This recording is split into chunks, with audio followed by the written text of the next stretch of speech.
Happy politics and welcome to what I think is the best BC politics podcast / YouTube show. In fact, I'll go so far as to say it's the best damn BC politics podcast and YouTube show. Yes, I know it's a tortured analogy, but bear with me, there'll be more to come.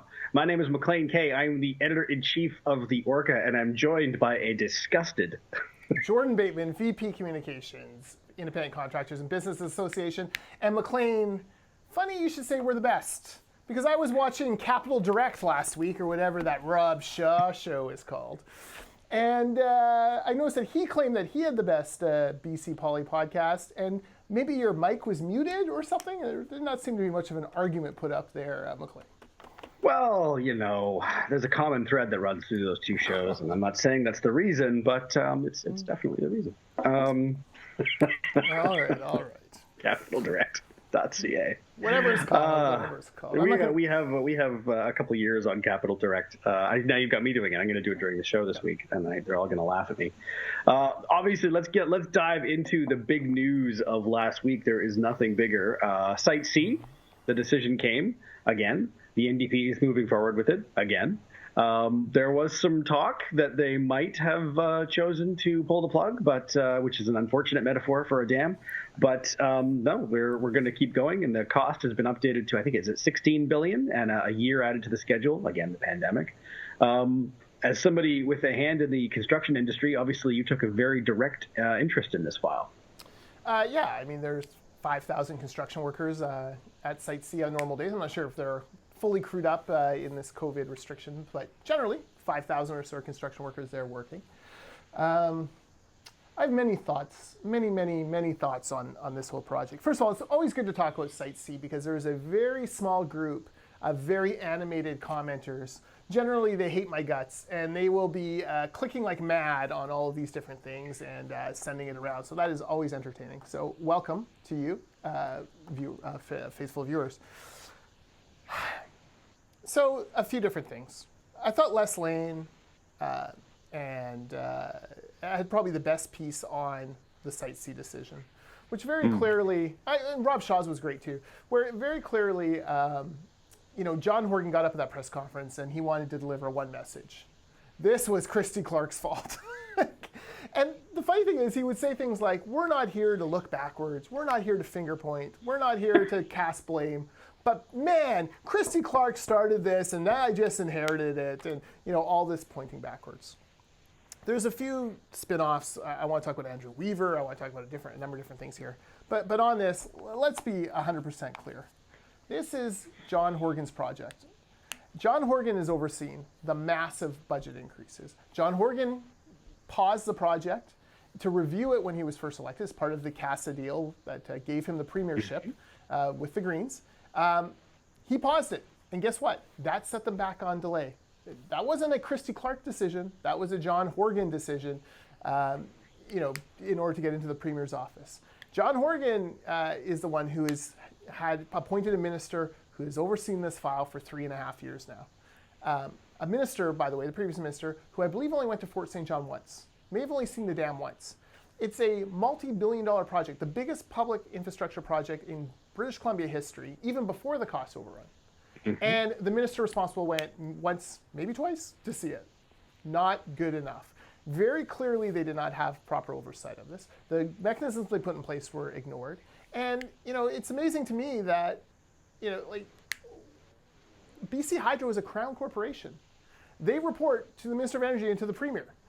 There is plenty of controls that can be exercised, and yet there seems to be very little of that done. So it begs a bunch of questions, but most clearly, this is John Horgan's project now. John Horgan will have to deal with the financial consequences and any political fallout that happens. Although, newsflash, there won't be much political fallout. Well, I mean, I agree with you because, speaking of Capital Direct, political capital, that's one of the things we talked about on the show on Friday was that, there's this, you get this misconception on Twitter and other social media that Site C is, controversial and unpopular. And I mean, there are opponents, obviously, but it's not something that has moved the needle politically. It is not an across-the-board unpopular project. I mean, we're not talking about Trans Mountain is supported by a majority of British Columbians, but I mean, it's fair to say it's divisive and in some quarters very unpopular. That's just not true of Site C. There are people who are upset about it, yes, but I don't think your average NDP or Green voter is kicking down doors over Site C. It's clean power. It's not a series of coal plants. There's another point we made on the show. And, it's, yes, the NDP are happy to try and point back when there are problems. They will be equally happy to, take credit for this project when it's completed. And the electrification is, we have more electrical capacity, which is clean, as we've just noted. So, yeah, it's a little bit hypocritical. I would argue, I mean, Rob's piece was that, now this project is John Horgan's. I would argue it was in 2017 when he paused it and made the decision, but now it's split. There's no splitting hairs anymore. It's beyond question. From this point forward, it's theirs. Yeah. The Horgan announcement was curious to me. Like, why not come out and say, we put BC Hydro in charge of this, they're the experts in this, it's cost overruns, blah, blah, blah. We're firing the senior leadership team. We're replacing them. Or why didn't he come out and say, they weren't listening to Ernst & Young and they refused, we're going to make changes.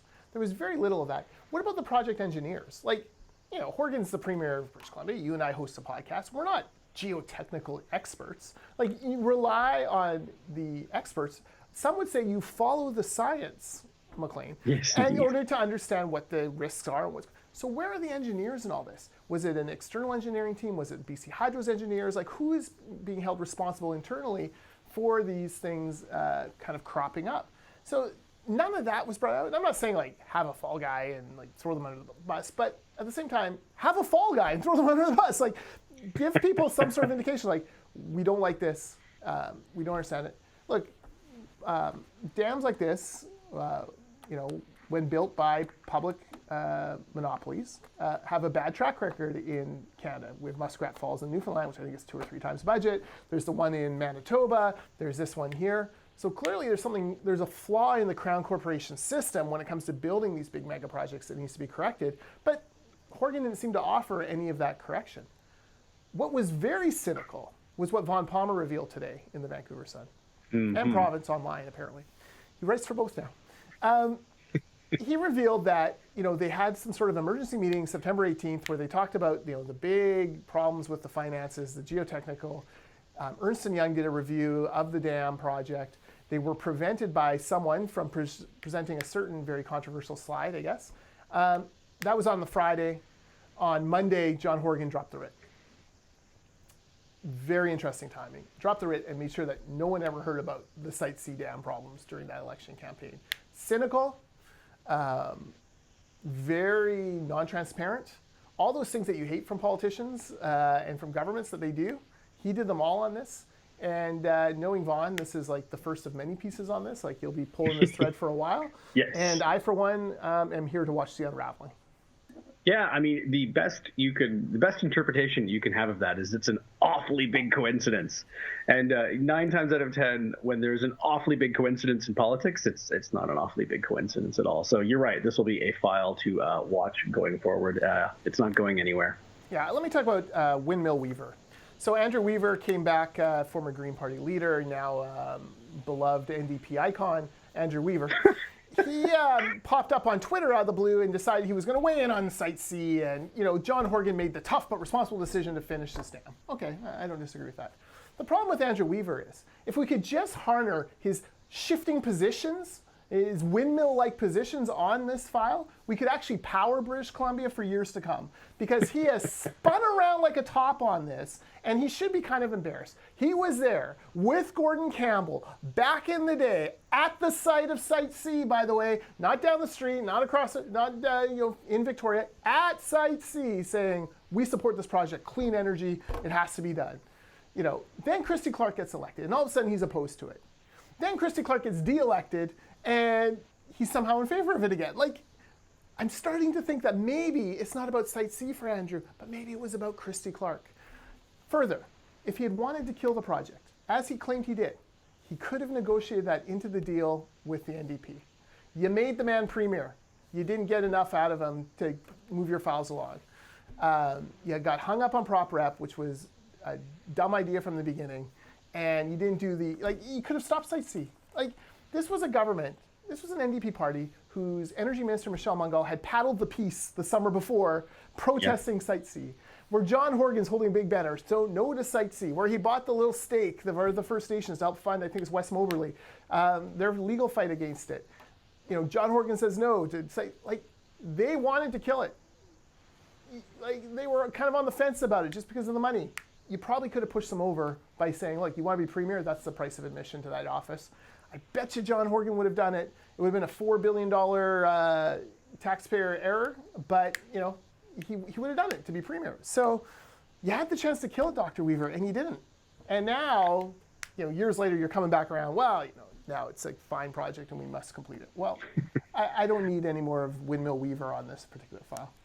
I wonder if the Greens somewhat miscalculated in that. I mean, they would be forgiven in thinking they didn't have to make it a major negotiation point, because you're right. All the noise from the NDP was that it was going to be a goner.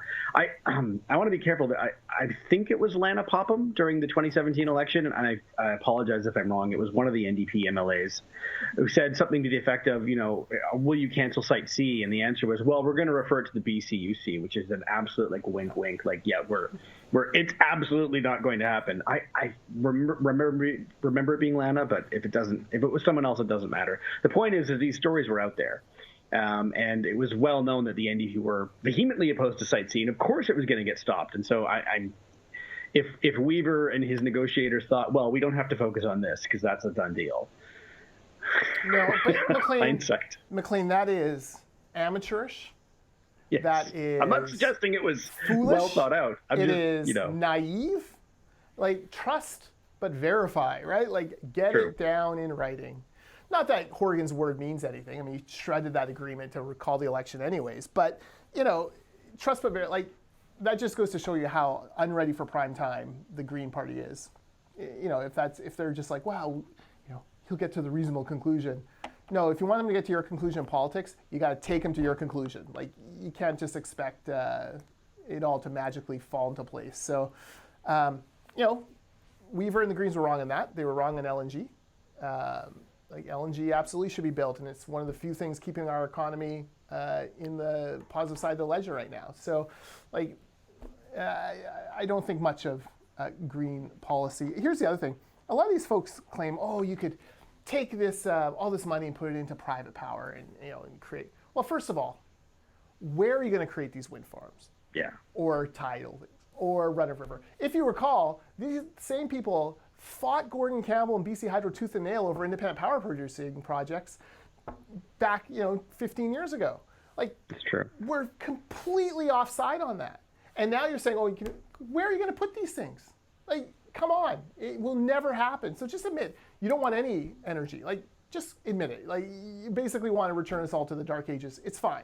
That can be your position, Dogwood. But don't pretend like there's other options. And frankly, they're not cheaper because your study was flawed. It only shows the actual physical creation, but none of the connection issues that need to actually store the power that's being created. Because you want to have solar power during the day, but you got stored at night and then had to actually distribute it and connect it to networks to move it across the province. So the thing that I find so baffling, and we touched on it earlier, is that some of the objections to Site C are so over the top that I think they lose the average person. And when I said that it's being compared to a series of coal plants, I was being literal. I have seen arguments from prominent people that it's actually worse than coal power. What? And it's because they're creating a lake, and the biomass from the rotting vegetation in the lake creates this many emissions.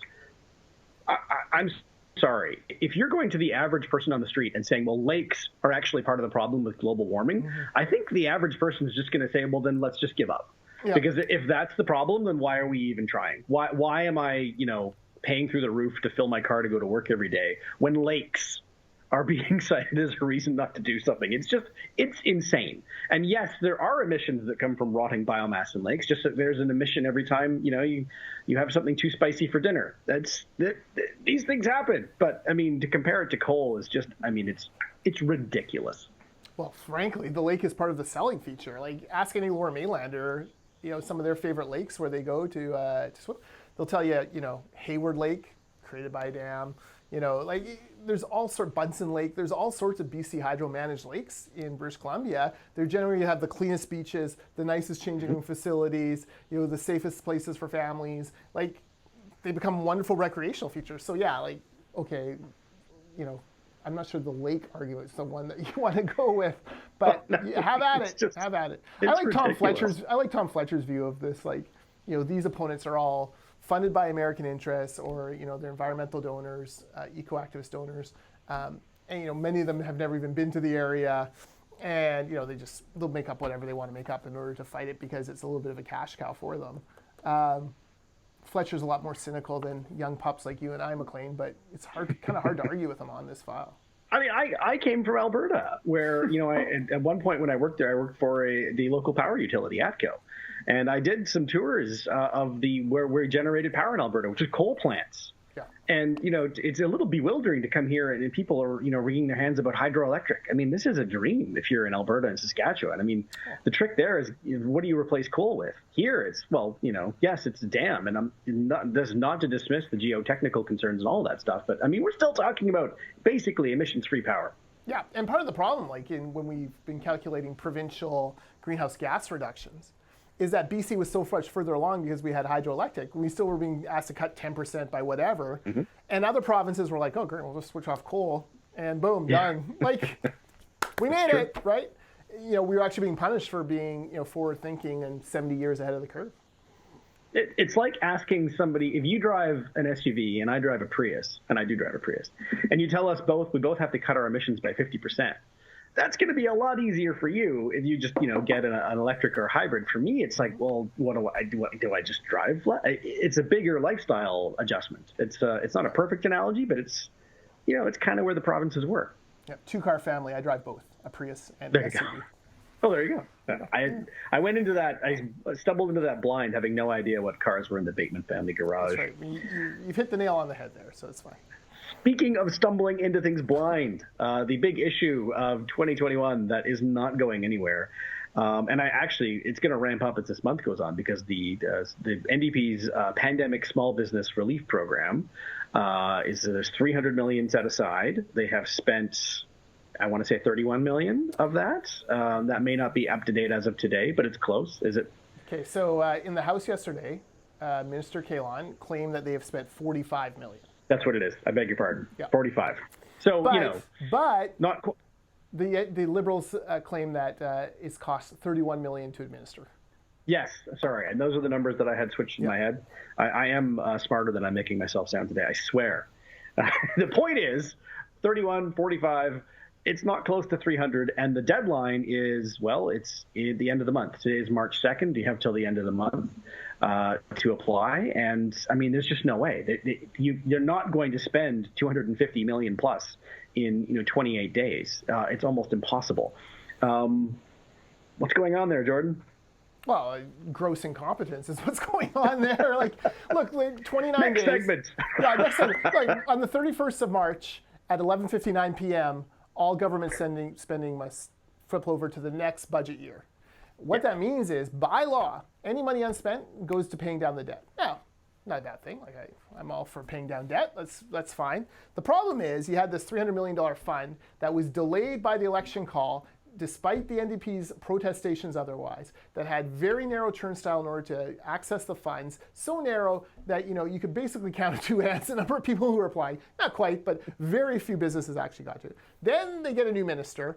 He takes him a while to get up to speed on the file. Then they get some bad press. Then they loosen restrictions. I thought the funniest stat yesterday, there are the 2 funny stats that were mentioned. Number 1, only government could spend $31 million trying to give away $45 million. What? Number 2, the minister very proudly mentioned that, applications are up 80%. Yeah, applications were minuscule before. You haven't doubled, tripled, quadrupled applications yet? I was expecting to say applications are up 500% because we've had all this press and people are getting, we've loosened the restrictions or whatever. They're only up 80%? Come on. And it just shows the ideology of the NDP government. This is not a big priority for them. They wanted to look like they were doing something, so they did the bare minimum. And meanwhile, these small businesses that are limping through, are still mystified by the, reams of bureaucracy and paperwork and whatnot that they have to go through in order to access the money. And are they going to get to $100 million? That means they got to spend, basically what they've spent up till now over 5 months in 4 weeks. That will not. It seems unlikely. Well, no matter what's setting aside the reasons why for a moment, what is almost certainly going to happen is, even with a massive ramp up over the next 4 weeks, they will not spend the entire $300 million. It's almost impossible. So let's just accept that happens. The NDP at that point will say, well, everyone who applied, more small businesses should have applied if they needed the funding. They've already floated this line. They'll come back to it. The problem they're going to have is the stark reality. If you walk down the street here in Victoria or Vancouver or anywhere else in the province, and you're seeing small businesses close left, right, and center, it's not deniable that these businesses are just desperate for help, and it's only going to get worse. Yes, there's a light at the end of the tunnel now, but they have to get there. They have to get to the end of the tunnel. And so no matter what, there will be money allocated to help these small businesses that just didn't get there. The reasons why almost don't matter. I'm not suggesting they don't matter, but it is going to be awfully hard to square seeing all these, for lease, for rent, for sale signs in downtown Victoria and places like that when, there was money set aside for these small businesses that just never got there. Yeah. And look, the average citizen isn't going to differentiate themselves walking by and be like, oh, that was a small business that would have been eligible for the grant. They're going to look at all the businesses that are shut down. 300 Starbucks, I think, across Canada have been shut down. Yeah. I think half of them are in the Lower Mainland. It's like every time I turn around, I go to we were out in Abbotsford, went to High Street, which is the big mall there, outdoor mall there. The Starbucks there is closed. Completely. Like, this one is closed. Like, this one had great foot traffic, good location. They had to close it. There's the one, we have one in Metrotown here across from our office. It's shut down. There's one in Langley that's been shut. Like, all over the place this is happening. One in downtown Vancouver. Like, downtown Vancouver, you can't make a Starbucks go? Like, that's like a license to print money, but gone. And now Starbucks is a massive corporation. There's not, by no means is it eligible for this grant, nor should it be. But for the average person, it's another 300 storefronts that are empty. It's another, it just adds to this sense of this hollowing out of our community. And the problem is you're taking a whole entrepreneur class, you're basically bankrupting them now, or giving them massive debt to pay off, or breaking their hearts. And it's going to take a long time for them to get the courage and financial resources and hope again to go back out and do another small business. Yeah. And you mentioned we need more of them, not less. Yeah, you mentioned Starbucks, which is not a small business, but Starbucks is interesting in that early in the pandemic, and I know because I have a couple family members who work at Starbucks in various capacities. Starbucks went above and beyond. Whatever you think of the company or even their coffee, they paid their employees in full for months. And really tried to do right by them. Even if they were actually physically closing the location permanently where they worked, they paid them the hours they would have worked on their shifts. That's amazing. They kept that up for a long time. And only now, literally in the last couple of weeks, are they starting to do some major restructuring and just letting some people go, which is hard.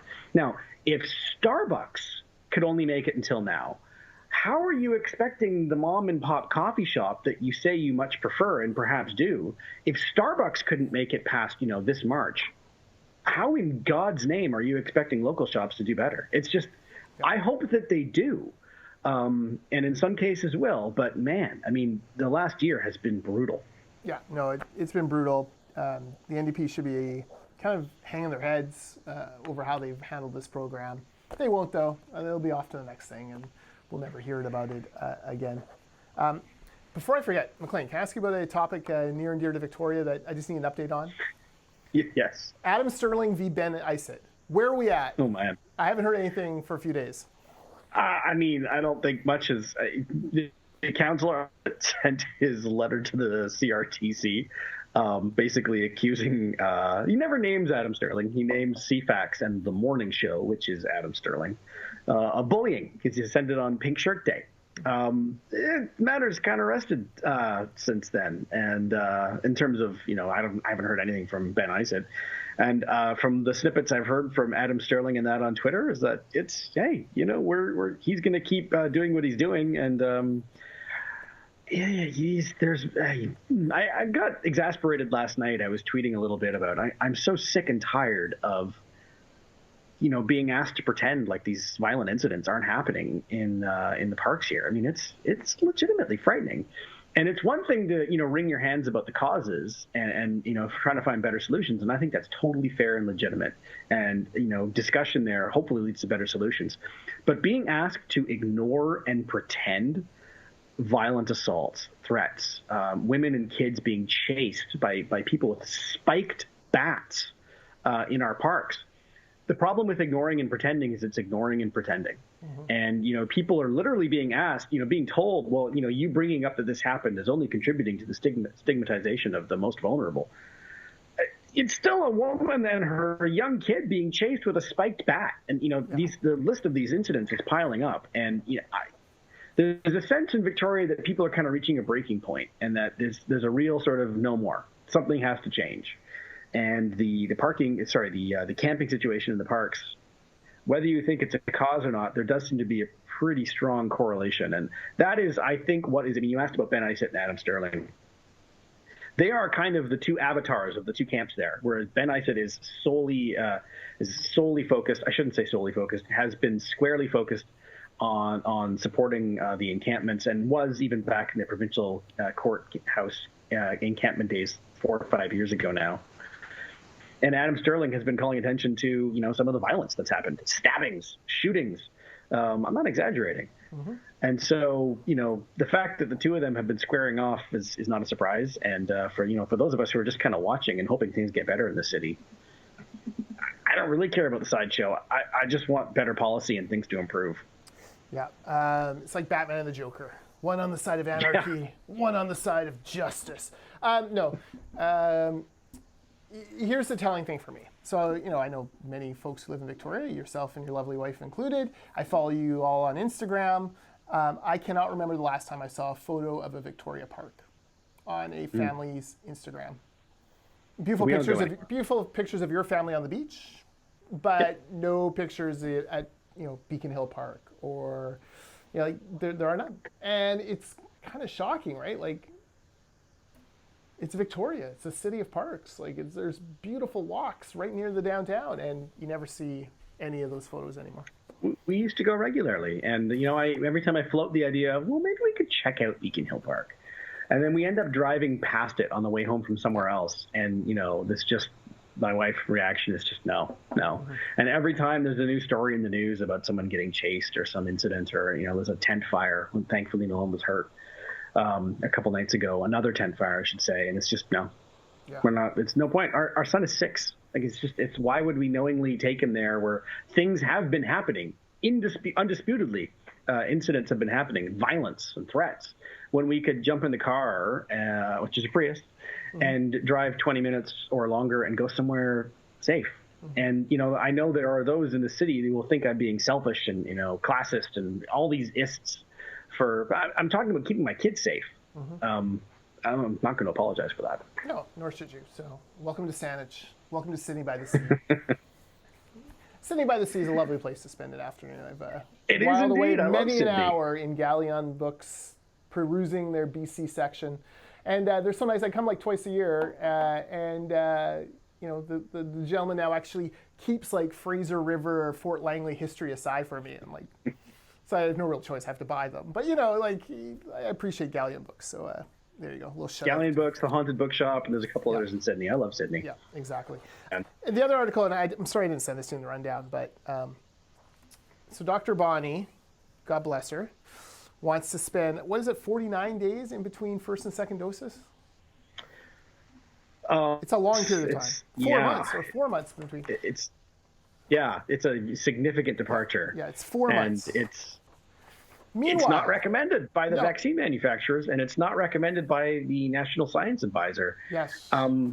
This is putting a lot of people in a tough spot because there's been a lot of people who have expended a lot of energy defending Bonnie Henry from any and all criticism, and I think for good reason. But it's not like she's disagreeing with internet randos this time. We're talking about the people who manufactured the vaccines in question, and we're talking about, you know, the national science advisor to the federal government. I mean, you can, I think the way I put it on Twitter is you can have trust in Dr. Bonnie Henry and those surrounding her and still feel pretty uncomfortable about this. Yeah, so a few things. Number one, governments always claim that they're going to follow the science. The science says, you know, do it within 2 weeks. Do the second dose 14 days after. Here's what Mona Nemo, she's the chief science advisor for Canada. This is what she told CBC. I think it's possible to do it. This is extending the deadline. But it amounts right now to basically a population level experiment. I think it needs to be done as we expect clinical trials to be carried out. That's kind of fair. Like, in a world where there is a distrust of this vaccine, of these vaccines still, it's shrinking, but there's still distrust. You have the chief science advisor saying, well, like, we should really make sure we do clinical experiments on this and make sure that it actually is going to be effective enough. And then you have, you know, Dr. Bonnie and Adrian Dix and John Horgan kind of just shooting from the lip, right? Like, nope, we're going to do 4 months. It's a big difference between 2 weeks and 16 weeks. And I get it, you know, you're hoping to push down numbers by getting more jabs into arms earlier. I get that. But I kind of want this thing to work. Like, and maybe it will, but I want to be sure it's going to work.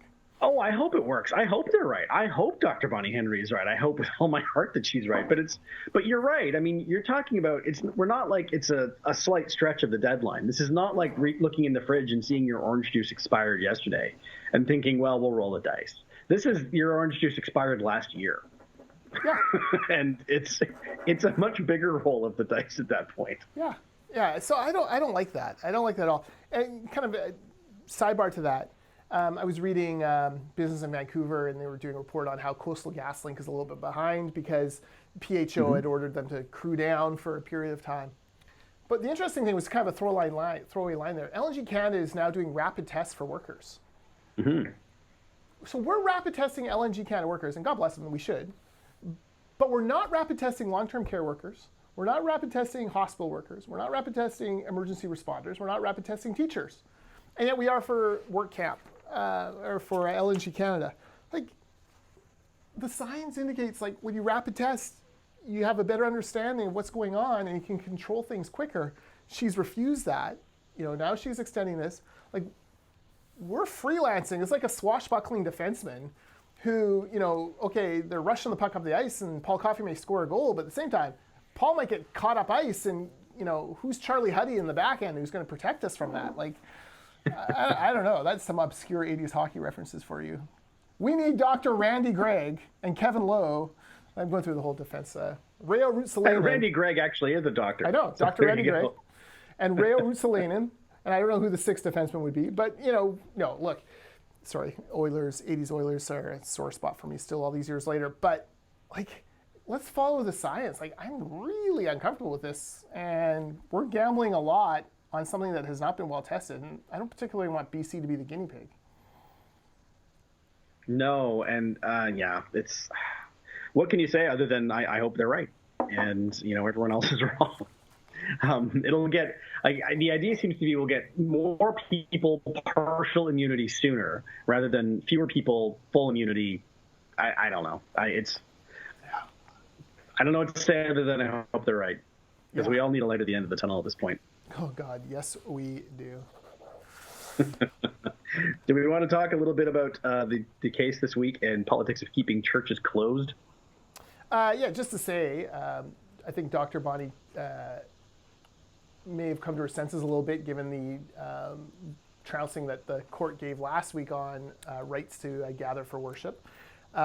She could have gone one of two ways this week. She could have said, okay, we're going to start sending in police officers to arrest pastors holding churches or holding church services. Instead, she said, no, okay, these three churches, we're going to find a way. You can have fewer than 25 people, socially distanced into family groups outside. That's a perfectly reasonable compromise that could have been done 1,000 times over. Hell, Extinction Rebellion had a big protest downtown last weekend, downtown Vancouver. There were people, they were masked, but they were outside. They were within 6 feet of each other. No one batted an eye, barely even got a mention on Twitter. Like, you can do these things safely. One thing I have a question on, though, Maclean, is the definition of event is just so open to so many things. So I'm watching the Canuck game last night, and up comes an ad for Sports Bar, which is the Rogers Arena sports bar owned by the Canuck franchise, Sports Entertainment. And they're like, come reserve your table, open every game day, home or away. And I'm like, well, how is that not an event, right? Like, it's a restaurant opening, like, how is that not considered an event? And yet, church for 25 people, socially distanced, and many of them related to each other, is like, how can I have Walmart with a 1,100 person capacity in Langley and feel comfortable there, or Costco, and we can't have a church service? Like, the time has come for the provincial government to find a way to let people of faith gather again. Mental health is a huge issue, to the point where Adrian Dix mused that he's even worried about the mental health of young athletes. Yeah, no kidding, minister. Like, I'm worried about the mental health of everyone. I'm worried about my mental health in all this. Again, it's been a year since most people have been in church, or temple, or synagogue. That's too long. It's too long. Find a way to at least allow people again, groups of under 50, socially distant, set up the rules just like you have for restaurants, buy plexiglass, whatever you got to do. But it's time now to let people worship again. I don't get it. I agree, and it's an interesting. I think in one of the things that we'll do, in a year or so, when we're looking back at the pandemic and what went well and what didn't go well, I think one of the things that will stand out as odd is that, and this is not specific to BC, but we in general were much harder on and hard and fast with rules when it came to houses of worship. There were, we bent over backwards to ensure that, sports bars could stay open, with rules. The mall is still open every week. But, there was just, no, absolutely no to churches. And the thing that's interesting about that, and this came in the case last week, is one of those things is a protected charter right, and the others are not. Mm-hmm. And that's not to suggest that, your local pub and local mall are not important. I believe they are. But they're not protected charter rights. And so for governments in general, not just BC, to be so casual about, no, that's just canceled. You can't do that. Yeah. It was wrong. And legally, we can set the morals aside, but legally it was particularly wrongheaded. And that's, I think, was the crux of the Supreme Court case last week, was the Chief Justice simply saying, no, there must be a much higher bar for suspending charter rights. And when the government compared it to that case in Ontario at the barbecue restaurant, it was just, you are displaying a fundamental misunderstanding when you compare these two things. Yeah. So Sunday, April 4th, is Easter Sunday this year. Mm-hmm. Churches have already lost one Easter Sunday to this. Now, I'm going to speak from a church perspective because that's obviously my faith background. But, whatever, it's been a year, so whatever the most important holiday is in your particular faith, you've missed it. Yes. So, it's been canceled. But now is the time for Dr. Bonnie and Adrian Dix and John Horgan to say, these are the parameters with which you can gather on Easter Sunday. If it's going to be fewer than 50, an hour and a half apart, extra cleaning, masks, maybe limit singing. Okay, do it. Or outside, find a way to do it. You cannot expect people to go another Easter without being able to gather. That is a holy day in the Christian faith across the whole swath of Christian faith, except for Orthodox Easter, which is another holy day. But you know what I mean? So there's... Yeah. You have to somehow find a way to do it. And I'm hoping that churches and faith leaders are talking with the PHO now to get those rules set out so they can be ready in 4 or 5 weeks. Because last Easter, we were still in the thick of it, really in the thick of it. And I remember watching Andreas Bocelli, sing at that cathedral, I believe in Seville, Spain. And that was the YouTube moment. That's my Easter memory from last year. I watched it on YouTube. He sang 3 songs, 2 of them in this empty cathedral. And then he stepped out into the empty Seville Square, which was so weird to see it empty. And he sang on Easter Sunday, he sang Amazing Grace, a Protestant song on the steps of a Catholic cathedral to an empty square. And it was a powerful moment. I don't want to have to do that again. I would like to be able to go to my local faith community and see my pastor from a distance and enjoy Easter with them. It's time. They got to find a way. Yeah. This is a protected charter right, like the right. And, I'm not one of these people who've been, demanding this and, going to court or disobeying the law or feel like it's, or comparing us to communist China or any of the like really extreme things that you see online about this. I'm just like a dad who would like to go to church with their kids at some point this year. It would be nice. It would be nice. So that's my pitch to Dr. Bonnie and to Adrian Dix via the NDP staffer who is typing this out for him in the bowels of the legislature. No doubt wondering if the 45 minutes will be enough this week. Nope. No, it's not. We have at least one more thing to get through, so hold on. I will say the last note on the issue of opening churches in a pandemic. It's well worth reading the last couple of articles written by former Attorney General Suzanne Anton in the Orca, where she goes into the legal arguments and what's necessary from a legal point of view in terms of suspending charter rights. They're fascinating reads. She's not getting into whether it's right or wrong. She's just getting into the legal underpinnings of what's going on, and I think they're great reads and can't recommend them highly enough. The last thing we should talk about was a move that I think deserved more attention than it got and probably will get more attention, was a new face at the BC Chamber of Commerce, somebody you know very well. Yeah, so last year Val Litwin stepped down as president and CEO of the BC Chamber of Commerce. So they've been on the hunt for a replacement, and thrilled, like I cannot tell you how thrilled I am for her personally. Fiona Famulek, former president of the Vancouver Regional Construction Association, an organization here in the Lower Mainland that we work with quite a bit on important files relating to construction. Fiona has moved over. She's taken over now as the new president of the Chamber of Commerce. She has a background of running the Whistler Chamber of Commerce before she went to VRCA. You could not ask for a more energetic, enthusiastic, experienced, intelligent booster of British Columbia businesses than Fiona. I think she's going to be a star in that role. I think she's going to take BC Chamber to a whole new level. And I, for one, am here for it because it's really important that these business associations, especially the ones representing small business, get heard by government and the policymakers. Clearly, they weren't listened to during the small business grant rollout. And it's very important that someone with some marketing expertise help these small businesses get up off the mat after this COVID recession. So kudos to Fiona. Really, it's nice to see good things happen for good people, and Fiona certainly fits that bill. Well, I'm looking forward to seeing what she does there. She'll be a very visible face for sure. Yeah, absolutely, and helped us. ICBA, we worked with her on challenging union-only monopolies in public bidding. Worked with her on trying to keep construction going during the early days of the pandemic. There was great cross-sharing across the industry associations. And a lot of that has to do with the leadership of Fiona Famulek, and congratulations to her. And I understand she gets to stay in the Lower Mainland, so I'm looking forward to this being over, so she can buy me lunch for this very nice plug I've just given her. When such things are allowed once more. If you're still with us, thank you so much. Why wouldn't they still be with us? Of course they're still with us. Of course they're still with us. Sometimes people skip through when they sense there's a wrap up coming. Then we should learn to sort of like we should put like a joke or something at the end or whatever. Yeah, I got nothing. We have our fans and our numbers. The numbers say that you're watching an increasing number. So thank you. Until next week, he's Jordan Bateman. I'm Maclean K. Happy politics.